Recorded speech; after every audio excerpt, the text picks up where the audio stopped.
एक पगल चट्टी किसी के प्यार में ऊपर चढ़ गई टावर पर, काय के लिए? मरने के लिए। तो इसके पास सर हाइट आ गई, तो इसके पास अभी कौन सी एनर्जी है? पहले जमीन पर थी, सोच रही थी उस पगले के लिए जान दूं कि नहीं दूं, लेकिन सोच लिया अरे बहुत प्यार करते हो, आज करना चाहते हैं, हम जबरदस्ती चिपका रहे हैं। पहले ये जहां रहना चाहते हैं लेकिन हम जबरदस्ती इसको चिपका रहे हैं। चिपकना नहीं चाह रहे क्योंकि ये पॉजिटिव है, इनके बीच में रिपल्सन होता है, लेकिन चिपकना नहीं चाह रहे, हम जबरदस्ती चिपके रहना चाहते हैं। प्लस माइनस का चिपका रहना चाहता है, प्लस माइनस का चिपका रहना चाहता है। अब तुम जबरदस्ती उनको अलग। नमस्कार साथियों, स्वागत है आपके अपने यूट्यूब चैनल राहुल शांति फिजिक्स में। कैसे हैं आप सभी लोग? आशा करता हूं आप सभी लोग बहुत अच्छे होंगे। तो विद्यार्थियों, आप लोगों का इस क्लास में, साइंस की क्लास में, और वो भी फिजिक्स की क्लास में, जिसमें सबसे ज्यादा डर लगता है, गारंटी है कि अगर आप इन लेक्चर्स को देखते हो मेरे, तो डेफिनेटली आपका फिजिक्स से डर बिल्कुल खत्म कर दूंगा।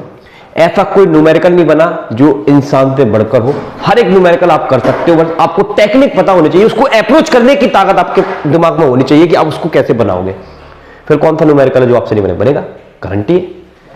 बस उसके लिए आपको कुछ नहीं करना, इस चैनल को फॉलो करना है, वीडियो अच्छी लगे तो लाइक कर देना है, चैनल को सब्सक्राइब कर देना है। सारी झंझट आपकी जो भी प्रॉब्लम हो वो सब मैं अपने ऊपर ले लूंगा और बढ़िया तरीके से पढ़ाऊंगा, क्लियर हो जाएंगी हर एक चीज। तो आज की इस क्लास में हम लोग कवर करने वाले हैं एनर्जी। सर एनर्जी क्यों पढ़ा रहे हो? वर्क कहां गया? वर्क भाई साहब ऑलरेडी पढ़ा चुके हैं, उसका लिंक आपको डिस्क्रिप्शन में मिल जाएगा वीडियो के, और उसका पीडीएफ भी आपको मिल जाएगा। आपको मैं व्हाट्सएप नंबर दे दूंगा डिस्क्रिप्शन में, वहां पे जाके आप मेरे को कांटेक्ट कर लेना। तो जो भी आपको पढ़ाया जा रहा है क्लास में सब कुछ मिल जाया करेगा। आज की क्लास में एनर्जी कवर करेंगे, 10 से 15 मिनट आपको देने पड़ेंगे, क्योंकि 10 से 15 मिनट अगर आप दे दोगे मुझे तो आपका कुछ बुरा नहीं हो जाएगा, लेकिन आपको बहुत कुछ आ जाएगा। समझ में? तो चलिए स्टार्ट करते हैं। एनर्जी क्या होती है? सबसे पहले सुनिए एनर्जी की डेफिनेशन क्या होती है। The capacity to do the work, यानी कि वर्क करने की कैपेसिटी को क्या कहा जाता है? ऊर्जा कहा जाता है। हिंदी में बोले कार्य करने की क्षमता को क्या कहते हैं मेरे भाई? ऊर्जा कहते हैं। यानी कि क्षमता शब्द आया है, कौन शब्द आया? क्षमता। तो ये कार्य करने की क्षमता क्या है? ऊर्जा है। इसी से मिलती जुलती एक परिभाषा और है, कार्य करने की दर को क्या कहेंगे? शक्ति कहेंगे। तो अगर क्षमता की जगह दर आ जाता है तो शक्ति है, और क्षमता है तो वो क्या है? ऊर्जा है। ये याद रखिएगा। अब एक खास चीज मैं आपको बताता हूं कि एनर्जी क्रिएट कैसे होती है। तो एनर्जी बेसिकली होती क्या है? स्टोर ऑफ वर्क होती है, वर्क का स्थिरीकरण होती है। क्या मतलब है? एक बात बताओ, तुम्हारे घर पर अनाज के कट्टे भरे रखे हुए हैं, तो तुम्हारे पास क्या है? खाने का एक स्टोर है, स्टोर ऑफ वर्क है।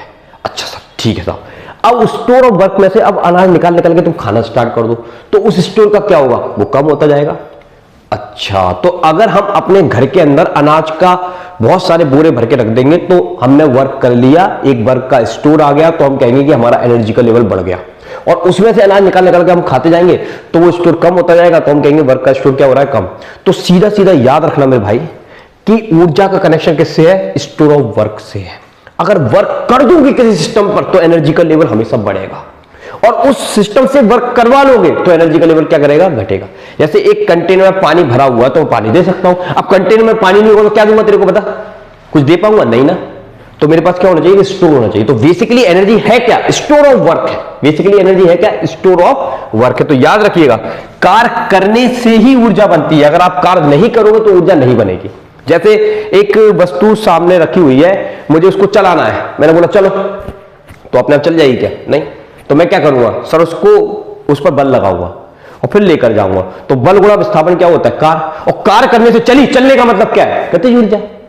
तो भाई ऊर्जा बनाने के लिए करना क्या होगा? सब कार्य करना पड़ेगा। क्या करना पड़ेगा? कार्य। तो जब भी किसी वस्तु पर आप कार्य कर दोगे तो उसका एनर्जी लेवल बढ़ जाता है, मतलब उसके पास क्या आ जाती है?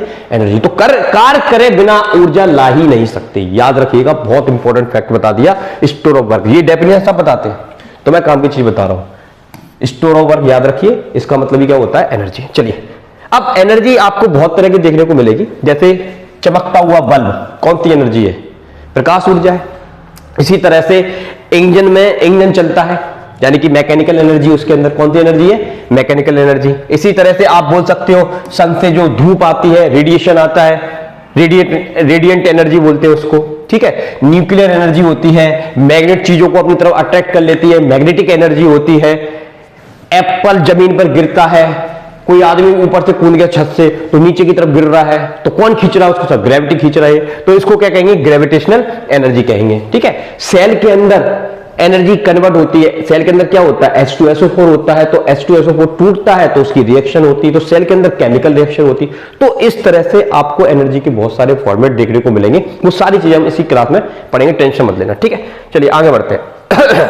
आइए, तो अभी एक फैंटास्टिक चीज आपको बताई कि स्टोर ऑफ वर्क, देखो वर्क कर दोगे सिस्टम पर तो हमेशा एनर्जी का लेवल बढ़ जाएगा, सही है। चल, वर्क करवा लोगे सिस्टम से तो हमेशा एनर्जी का लेवल क्या हो जाएगा, घट जाएगा, याद रखना। सॉरी तो ये बहुत इंपॉर्टेंट चीज है, याद रखिए। आइए आगे बढ़ते हैं। अब हम समझते हैं, अपन ने डेफिनेशन क्या पढ़ी है, कार्य करने की क्षमता को क्या कहते हैं, ऊर्जा, यानी कि कार्य ऊर्जा से कनेक्टेड है, सही है सर। तो कार्य का मात्रक क्या होता है सर, जूल, तो क्या ऊर्जा का मात्रक भी जूल होगा? हाँ बिल्कुल, हाँ बिल्कुल। तो जो कार्य का मात्रक होता है वही ऊर्जा का होता है, यानी कि जूल। कौन सी पद्धति में, एसआई पद्धति में, याद रखना। तो सर कार्य का विमीय सूत्र ml2T-2 होता है, तो क्या ऊर्जा का भी होगा? हाँ, ऊर्जा का विमीय सूत्र भी वही होगा, ml2T-2। सर कार्य कैसी राशि है? सर कार्य अदिश राशि है और व्युत्पन्न राशि है। व्युत्पन्न राशि का मतलब ये बल और विस्थापन से मिलकर बनी है, इसलिए ये व्युत्पन्न है, ओके। और ये कैसी है, अदिश है। तो क्या हमारी जो ऊर्जा है वो कौन सी राशि होगी? सर ये भी व्युत्पन्न होगी और ये भी कौन सी राशि होगी, अदिश, याद रखिएगा। तो हमारी ऊर्जा व्युत्पन्न एवं अदिश राशि है। कौन सी राशि है बेटा, अदिश, स्केलर क्वांटिटी है। चलिए अगली चीज की तरफ बढ़ते हैं। अब हम बात करते हैं टाइप्स ऑफ एनर्जी। एनर्जी के बहुत तरह के रूप आपको देखने को मिलेंगे इस दुनिया में। एक होती है यांत्रिक ऊर्जा। यांत्रिक ऊर्जा अभी भाग रहा है, कौन सी ऊर्जा है, यांत्रिक ऊर्जा, ठीक है साहब। विद्युत ऊर्जा क्या होती है, तुम अपने हाथ को स्विच में डाल दो तो तुम्हें झटका लग जाएगा, हाँ सर, इस झटके को क्या कहेंगे, इसी को कहेंगे विद्युत ऊर्जा, इलेक्ट्रिकल एनर्जी। सौर एनर्जी सन से हमको आती है, ठीक है। रासायनिक एनर्जी, जो बैटरी के अंदर केमिकल रिएक्शन हो रही है वो कौन सी एनर्जी है, रासायनिक ऊर्जा है। पवन ऊर्जा, जो बड़ी बड़ी क्या बोलते हैं, पवन चक्कियां जब चलती हैं तो वो कौन सी ऊर्जा क्रिएट करती है, पवन ऊर्जा, पवन से चलती है ना, पवन ऊर्जा। परमाणु ऊर्जा, बम फटते हैं, एटम बम्स वगैरह हम चलाते हैं, हम नहीं चलाते हैं लेकिन कभी कभी मौका आता है, पुराने समय में चलाए भी गए हैं, ठीक है। तो उनसे कौन सी ऊर्जा बनती है, परमाणु ऊर्जा होती है। एक होती है प्रकाश ऊर्जा, बल्ब से प्रकाश निकल रहा है, कौन सी ऊर्जा में भाई, प्रकाश ऊर्जा है, सही है कि नहीं। इसी तरह से और भी वैरायटी इनकी हो सकती है। अब आइए काम की चीज पे बात करते हैं। हमें जो सिलेबस के अकॉर्डिंग जो एनर्जी बहुत अच्छे से पता होनी चाहिए वो आपकी होती है यांत्रिक ऊर्जा, यानी कि मैकेनिकल एनर्जी। अब बेटा मैकेनिकल एनर्जी के दो रूप होते हैं, पहला गतिज ऊर्जा और दूसरा स्थिर ऊर्जा। सर हम कैसे पहचानेंगे गतिज ऊर्जा है और हम कैसे पहचानेंगे स्थिर ऊर्जा? तो सुन मेरे भाई एक लाइन में, ड्यू टू मोशन, यदि कोई भी दुनिया की चीज चल रही होगी, आदमी भाग रहा है, पानी बह रहा है, ऑब्जेक्ट उड़ रही है, एरोप्लेन उड़ रहा है, कुछ भी जो चल रहा है मतलब गति में है, तो उन सबके पास कौन सी ऊर्जा होगी, गतिज ऊर्जा होगी, काइनेटिक एनर्जी होगी, जिसका सूत्र होता है मेरे भाई 1/2 mv², 1/2 mv²। यहां पर m द्रव्यमान होता है और v वस्तु का वेग या चाल होती है। क्लियर है मेरे भाई? चलो सर स्थिर ऊर्जा क्या होती है? सर स्थिर ऊर्जा होती है ड्यू टू पोजीशन, एक बॉडी को यहां से उठाकर आपने वहां रख दिया तो आपने उसकी पोजीशन को शिफ्ट कर दिया, तो ये शिफ्टिंग के कारण जो उसके अंदर एनर्जी आ गई उसी को बोलेंगे स्थिर ऊर्जा। अब ये भी कई तरह की होती है, अभी आपको बताएंगे। फिलहाल इसका एक ऊर्जा का फॉर्मूला पढ़ना है आपको, गुरुत्वीय स्थिर ऊर्जा, जिसका सूत्र होता है mgh। इसको हम बहुत यूज करेंगे, mgh। m का मतलब सर, m का मतलब होता है द्रव्यमान वस्तु का, g का मतलब होता है गुरुत्वीय त्वरण और h का मतलब क्या होता है, ऊंचाई, कितना ऊपर ले गए या कितना नीचे ले गए। यस, तो अब एक बात आपकी समझ में आ जानी चाहिए कि किसी वस्तु को जितनी ज्यादा ऊंचाई पर ले जाओगे तो उसकी गुरुत्वीय स्थिर ऊर्जा उतनी ज्यादा बढ़ जाएगी, और ऊपर से नीचे उतार ले आओगे तो उसकी गुरुत्वीय स्थिर ऊर्जा क्या हो जाएगी, घट जाएगी। याद रखिएगा, ठीक है मेरे भाई। आगे बात समझ में, आगे बढ़ते हैं। चलिए अब हम समझते हैं गतिज ऊर्जा को और डिटेल में थोड़ा सा। देखिए बंदूक से हमने गोली को दागा, गोली के पास वेग आ गया, इसलिए उसके पास कौन सी ऊर्जा है, 1/2 mv²। ठीक है, ये आदमी भाग रहा है पगल चट्टी के पीछे, इसके पास वेग है इसलिए इसके पास कौन सी ऊर्जा है, यस, इसके पास भी गतिज ऊर्जा, इसका सूत्र क्या होता है 1/2 mv²। बहते हुए पानी के पास, उड़ते हुए हवाई जहाज के पास भी कौन सी ऊर्जा है, यस, गतिज ऊर्जा, इसका सूत्र क्या होता है 1/2 mv²। बार बार इसलिए बोल रहा हूं क्योंकि अगर आप फॉर्मूला याद कर लेंगे तो चीजें बड़ी आसान हो जाएंगी। अब जबरदस्त चीज सुन, डिपेंड किस पे करती है गतिज ऊर्जा, तो डिपेंड करती है मेरे भाई सीधा सीधा इसका रिलेशन है द्रव्यमान से। जिस वस्तु का द्रव्यमान जितना ज्यादा होगा उसके पास गतिज ऊर्जा ज्यादा होने के चांस बहुत है, और जिस वस्तु का द्रव्यमान कम होगा उसके पास गतिज ऊर्जा भी क्या होगी, कम होगी। तो कभी कभी एग्जाम में सवाल आता है कि यदि वस्तु के द्रव्यमान को m से बढ़ाकर 2m कर दिया जाए तो उसकी गति ऊर्जा कितनी हो जाएगी। तो आंसर है उसकी गति ऊर्जा डबल हो जाएगी, क्योंकि देखो पहले द्रव्यमान m था, अब आपने 2m कर दिया, मतलब m का डबल कर दिया ना, तो गति ऊर्जा भी कैसी हो जाएगी, डबल हो जाएगी। समझ बात, बहुत इंपॉर्टेंट न्यूमेरिकल है ये बेटा, याद रखिएगा, बहुत इंपॉर्टेंट है। दूसरा आपकी गति ऊर्जा डिपेंड करती है किस पर, वेलोसिटी पर। अगर आपसे सवाल पूछा जाए कि अभी वेग उसका 2 है, 2 मीटर पर सेकंड है, अब 2 से बढ़ाकर उसका कितना कर दिया अपन ने, 4 कर दिया, या मान लीजिए अभी किसी वस्तु का वेग 1 है और बढ़ाकर हमने कितना कर दिया, 2 कर दिया, तो गति ऊर्जा कितने गुना बढ़ जाएगी। तो इस 2 को आप यहां रख दीजिए v की जगह, तो 2 का स्क्वायर कितना होता है, 4, तो आपकी गति ऊर्जा कितना बढ़ जाएगी, 4 गुना बढ़ जाएगी। यानी कि वेलोसिटी को बढ़ाने से गतिज ऊर्जा डबल होती है, स्क्वायर में बढ़ती है। कैसे बढ़ती है, स्क्वायर में, 1 की पावर के फॉर्म में नहीं बढ़ती, स्क्वायर में बढ़ती है। तो याद रखिएगा गतिज ऊर्जा आपकी 2 चीजों पर डिपेंड करती है, द्रव्यमान पर और वेग पर। इसमें से किसी में भी आप परिवर्तन कर दोगे तो डेफिनेटली किस में परिवर्तन हो जाएगा, गतिज ऊर्जा में। इसकी न्यूमेरिकल कराऊंगा जबरदस्त, टेंशन मत लेना, ठीक है। चलिए अब आते हैं हम स्थिर ऊर्जा पे बात करते हैं। सर स्थिर ऊर्जा क्या होती है, ड्यू टू पोजीशन के कारण कौन सी ऊर्जा, सर स्थिर ऊर्जा।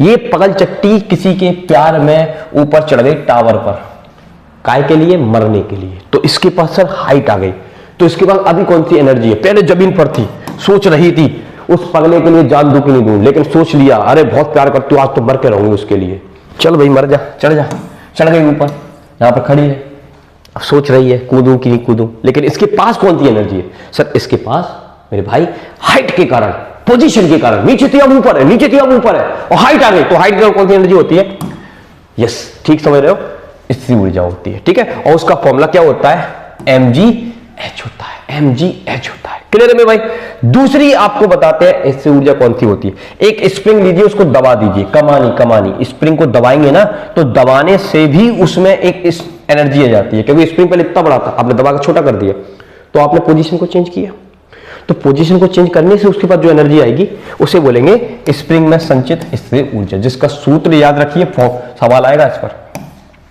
फॉर्मूला क्या है, हाफ के एक्स स्क्वायर। सर के क्या है, के है बल नियतांक, जिसका सूत्र होता है बल बटा दूरी, बल बटा क्या होता है, दूरी, बल का मात्रक न्यूटन होता है और दूरी का क्या होता है, मीटर होता है। तो बल नियतांक या स्प्रिंग नियतांक का मात्रक क्या आ गया, न्यूटन प्रति मीटर। बेटा ये पीडीएफ आपको मिल जाएगा, टेंशन मत लेना, ठीक है। तो ये दोनों फॉर्मूले याद रखिएगा, समझ में बात। चलिए अब हम आगे बढ़ते हैं। देखो अब विद्युत स्थिर ऊर्जा, अब सब विद्युत स्थिर ऊर्जा क्या होती है, तो सुनो, आवेश के बारे में सुना होगा, आवेश 2 तरह के होते हैं, धनावेश होता है और एक ऋणावेश होता है। धन को ऐसे लिखा जाता है, ऋण को ऐसे लिखा जाता है, ठीक है। धन और धन के बीच में हमेशा प्रतिकर्षण होता है, प्रतिकर्षण मतलब दूर जाना।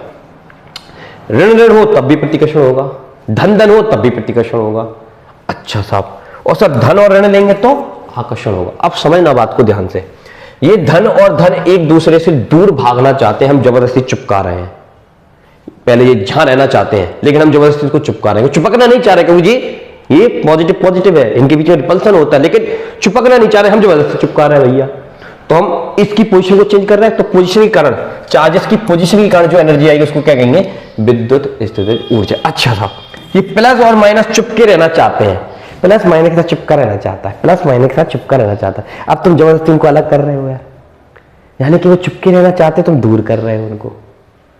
तो अब पोजीशन, अगेन पोजीशन, चार्जेस के बीच की पोजीशन चेंज कर दिया आपने, इनको डिस्टेंस पे लाके खड़ा कर दिया, तो अब इनके पास कौन सी एनर्जी आ जाएगी, यस विद्युत स्थिर ऊर्जा की आकर्षण वाली एनर्जी आ जाएगी। कौन सी वाली एनर्जी आ जाएगी, आकर्षण वाली। क्लियर है, वो चिपकना चाहते हैं तो दूर कर रहा है भाई, समझ में बात। अच्छा सर, इसी तरह से संधारित्र, संधारित्र सुना आपने, संधारित्र मतलब कैपेसिटर, जो पंखे के अंदर लगा रहता है हवा, पंखे की रफ्तार तेज करने के लिए, ठीक है, ओके।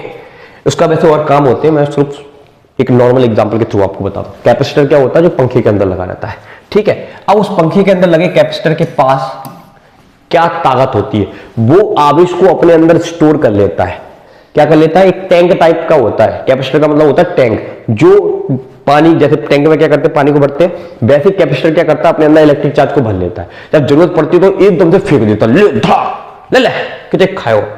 तो रफ्तार होती है इसकी देने की, एक झटके में पूरा का पूरा आपको इलेक्ट्रिक चार्ज वापस कर देगा, ठीक है, ओके। एनीवे, उसकी बारे में हम अलग से डिटेल में वीडियो बनाएंगे, उसको बहुत डिटेल में आपको पढ़ाएंगे। फिलहाल अभी इधर देखिए, संधारित्र के अंदर जो संचित ऊर्जा होती है उसका फॉर्मूला होता है हाफ सी भी स्क्वायर। सी क्या होती है, धारिता, तेरा कैपेसिटर कितना बड़ा है, माइक्रोफेरेड में है या पिकोफेरेड में है, किस चीज में है, तो उसकी कैपेसिटी। ठीक है मेरे भाई। और कैपेसिटी का यानी कि धारिता का ऐसा ही मात्रक होता है फेरेड, याद रखिएगा, धारिता का ऐसा ही मात्रक क्या होता है, फेरेड। सर V क्या होता है, सर V वोल्टेज होता है। V क्या होता है, सर वोल्टेज होता है। तो ये फॉर्मूला याद रखिएगा मेरे भाई। ठीक है, किसका फॉर्मूला है, संधारित्र में संचित ऊर्जा का फॉर्मूला, याद कर लिया।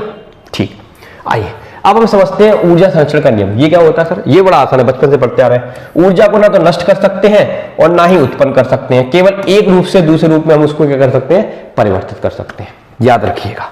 अब इसके बड़े जोरदार एग्जाम्पल होते हैं। आपने देखा होगा बांध को जब खोला जाता है तो उसमें से पानी गिरता है, उस पानी को हम कहाँ गिराते हैं सर, पानी को गिराते हैं, नीचे पंखे लगे रहते हैं जिसको हम टरबाइन कहते हैं। तो टरबाइन पर गिराते हैं, तो टरबाइन पर जैसे ही बांध आप खोलोगे तो टरबाइन पे पानी गिरेगा, टरबाइन घूमेगी, और टरबाइन से हमने जनरेटर कनेक्ट कर दिया तो इलेक्ट्रिसिटी बन जाएगी। आटा चक्की लगा दी तो आटा पिसना स्टार्ट हो जाएगा। तो कुल मिला के हम कर क्या रहे हैं, हम एनर्जी को कन्वर्ट कर रहे हैं। बांध के अंदर पानी भरा था इतनी ऊंचाई तक, यानी कि हाइट, कौन सी ऊर्जा है बताओ सर, इससे ऊर्जा है। डैम खोल दिया, अब पानी के पास क्या आ गई, गतिज ऊर्जा, क्योंकि अब वो उसको रास्ता मिल के जाने के लिए, तो अब वो सारी की सारी इससे ऊर्जा काय में कन्वर्ट हो जाएगी, चल के यस गतिज ऊर्जा में कन्वर्ट हो जाएगी। तो ऊर्जा नष्ट नहीं होती है, वही पानी है जो खड़ा था, वही पानी है अब जो चल रहा है। समझ आएगा क्या, पानी बदला क्या, नहीं, तो उसकी एनर्जी का रूप चेंज हो गया। खड़े हुए पानी के पास कौन सी ऊर्जा बता, इससे ऊर्जा है। चलते हुए पानी के पास कौन सी ऊर्जा है सर, गतिज ऊर्जा है। इतनी सी बात है। तो विद्युत जनित्र में बांध के पानी को अधिक ऊंचाई से गिराकर इलेक्ट्रिसिटी बनाई जाती है। विद्युत जनित्र मतलब जनरेटर। ठीक है, समझ में आई बात। चलिए आगे बात करते हैं। घड़ी में आप चाबी भर दोगे तो उसके कांटा चलने लगेंगे। चाबी भरने का मतलब स्प्रिंग को टाइट करना, और टाइट करने का मतलब उसके पास इससे ऊर्जा आ गई, और जैसे ही लॉक खोल दोगे तो स्प्रिंग वापस आएगी, यानी कि गति करेगी, चाबियां घूमेंगी, तो उसकी स्थिर ऊर्जा काय में जाएगी, काय में कन्वर्ट हो जाएगी, गतिज ऊर्जा में। सेलों के अंदर रासायनिक ऊर्जा से हम क्या बनाते हैं, विद्युत ऊर्जा। जैसे लाइट नहीं है तो इन्वर्टर का काम क्या है, यस केमिकल एनर्जी को काय में कन्वर्ट कर रहा है, इलेक्ट्रिकल एनर्जी में। पंखे चल रहा है, लाइट जल रही है।